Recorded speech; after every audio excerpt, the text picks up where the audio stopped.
Hello and welcome. आज के topic में हम कुछ अधिकारों के बारे में बात करेंगे जिसके बारे में स्टूडेंट अक्सर कंफ्यूज होते हैं। मैंने आपको पिछले वीडियो में भी यही बताया था कि कुछ टर्म्स हैं जो थोड़े कंफ्यूजिंग है, जैसे कि प्राकृतिक अधिकार, मानवाधिकार और मौलिक अधिकार। तो ये अधिकारों के प्रकार थे और सुनने में एक जैसे लगते हैं, लेकिन तीनों में कुछ अंतर था। वैसे ही आज भी 3 अधिकार हमने लिए हैं: मौलिक अधिकार, संवैधानिक अधिकार और कानूनी अधिकार। इन तीनों अधिकारों में कुछ अंतर हैं। ये जो अधिकार हैं आपको आपके देश के संविधान में ही दिए गए हैं, लेकिन कुछ वजह से किनको दिए गए हैं, कुछ शर्तों के कारण इनमें कुछ फ़र्क हो जाता है।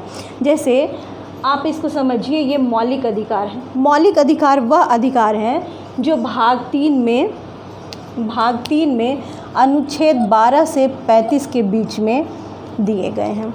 तो ये जो है ये मौलिक अधिकार हैं। ये सभी व्यक्तियों के व्यक्तित्व विकास के लिए आवश्यक हैं, इसलिए ये मौलिक है। और संविधान, अगर इसमें कुछ संशोधन करने की बात आती है तो सरकार किसी विधेयक के द्वारा इसको संशोधन नहीं कर सकती है। इसके लिए संविधान में संशोधन की आवश्यकता पड़ती है। और अगर किसी व्यक्ति के मौलिक अधिकार का हनन हो जाता है तो वो उसको लागू कराने के लिए सुप्रीम कोर्ट, न्यायपालिका जा सकता है, सुप्रीम कोर्ट जा सकता है सीधे, या वो हाई कोर्ट भी जा सकता है। वो अनुच्छेद 32 के अंतर्गत सुप्रीम कोर्ट में जा सकता है और अनुच्छेद 326 के अंतर्गत हाई कोर्ट में वो जा सकता है। तो ये दोनों अनुच्छेद मौलिक अधिकारों को लागू कराने के लिए दिए गए मौलिक अधिकार हैं। तो इस तरह से ये आप मौलिक अधिकार को लागू करा सकते हैं। अब जो मौलिक अधिकार हैं हमारे, वो नागरिकों को और कुछ विदेशियों को भी प्राप्त है। मतलब आपके संविधान में है, आपके अपने लिए है, अपने नागरिकों के लिए है, लेकिन वो अपने नागरिकों के साथ साथ कुछ विदेशियों को भी दिए गए हैं। तो जब हम मौलिक अधिकार पढ़ेंगे तो उसमें हम इस टॉपिक को क्लियर करेंगे। आप हमारा अपना अगला वीडियो देखते रहिए, वेट कीजिए। उसके बाद दूसरा अधिकार है हमारा संवैधानिक अधिकार।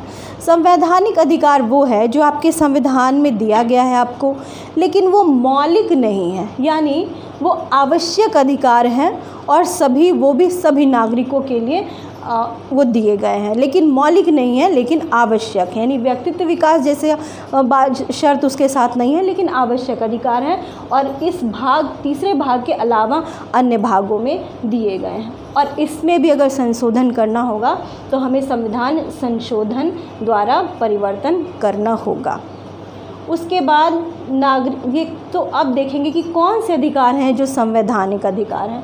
तो नागरिकता का अधिकार जो आपके भाग 2 में अनुच्छेद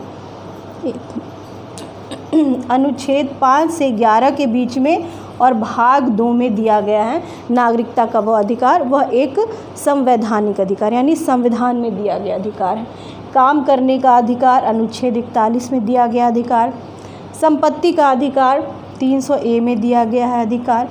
तो संपत्ति का अधिकार जो है ये इम्पॉर्टेंट है क्योंकि ये पहले मौलिक अधिकार में था। ये माना गया था कि ये भी व्यक्ति के व्यक्तित्व के विकास के लिए आवश्यक है, लेकिन फिर बात हुई कि ऐसे हर व्यक्ति जिसके पास संपत्ति नहीं होगी तो वो संपत्ति के लिए क्लेम करेगा राज्य के सामने, इसलिए इसको हटाकर यहाँ से संवैधानिक अधिकार कर दिया गया। यानी कि ये व्यक्ति के लिए आवश्यक तो है लेकिन मौलिक नहीं है। तो संपत्ति का अधिकार अब संवैधानिक अधिकार हो गया है और ये जो है वो भारत के केवल नागरिकों को ही प्राप्त होता है, यानी कि ये किसी भी विदेशी को नहीं प्राप्त है। यानी भारत के संविधान में भारत के नागरिकों को दिए गए अधिकार हैं जो उनके लिए आवश्यक हैं, संविधान के दूसरे भागों में दिए गए हैं और उसमें संविधान संशोधन द्वारा परिवर्तन किया जा सकता है। अब है कानूनी अधिकार। कानूनी अधिकार क्या है? देखिए, संविधान जो होता है वो सबसे बड़ा कानून है। हर कानून, हर चीज़ से ऊपर संविधान है, क्योंकि संविधान के अंतर्गत ही सब कुछ आते हैं। तो कानून जो है वो भी एक आपका कानूनी अधिकार है, लेकिन संवैधानिक अधिकार से वो डिफरेंट है और मौलिक अधिकारों से भी डिफरेंट है। वो किसी भी अधिनियम द्वारा आपको प्रदान किया जाता है, या संसद आपको प्रदान करे अपनी जनता को, या विधानसभा अपनी जनता को प्रदान करे। यानी कि कोई भी एक्ट के माध्यम से इसको बाद में विधायिका में पारित कराया जा सकता है। और सरकार इसमें साधारण विधेयक लाकर इसमें कोई भी परिवर्तन कर सकती है, यानी कुछ शर्त लगा सकती है, कुछ विशेष नागरिकों के ग्रुप तक ही वो सीमित कर सकती है, किसी भी तरह का परिवर्तन सरकार कर सकती है। इसके लिए उसको कोई भी संविधान संशोधन की आवश्यकता नहीं है, जैसे इन दोनों में संविधान संशोधन की आवश्यकता होती थी। अब वो कौन से अधिकार हैं जो आपके कानूनी अधिकार है, जैसे मतदान का अधिकार। मतदान का अधिकार एक कॉम्प्लिकेटेड इशू है, इसको बहुत लोग कंफ्यूज करते हैं जैसे संपत्ति के अधिकार की तरह कि ये संवैधानिक होगा या कानूनी होगा।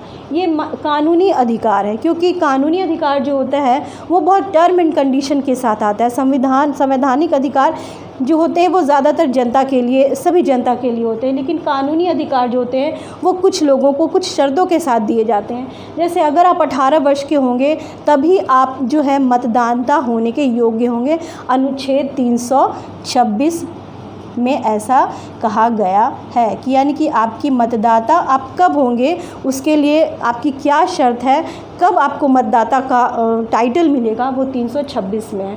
तो अगर आप 18 साल के नहीं हैं, या आप मानसिक रूप से दिवालिया हैं, या आप जेल में हैं, या आप कोई सज़ा याफ्ता हैं, तो भी आप वोट नहीं कर सकते। तो इस तरह से मतदान का अधिकार कानूनी अधिकार है, और संविधान लागू होने के बाद 1951 में संसद द्वारा एक अधिनियम के द्वारा पारित करके इसको संविधान में के साथ जोड़ा गया। तो ये एक कानूनी अधिकार है। अब सूचना का अधिकार। सूचना का अधिकार लोगों को लगता है कि ये कानूनी अधिकार है, संवैधानिक है या मौलिक है। तो सूचना का अधिकार भी कानूनी अधिकार है, क्योंकि इसमें भी शर्त है कि हर कुछ आप जो कॉन्फिडेंशियल हो वो सूचना आप नहीं प्राप्त कर सकते। तो सूचना का अधिकार जो 2005 के द्वारा एक कानून विधेयक पारित करके पास कराया गया था, वो भी एक कानूनी अधिकार है।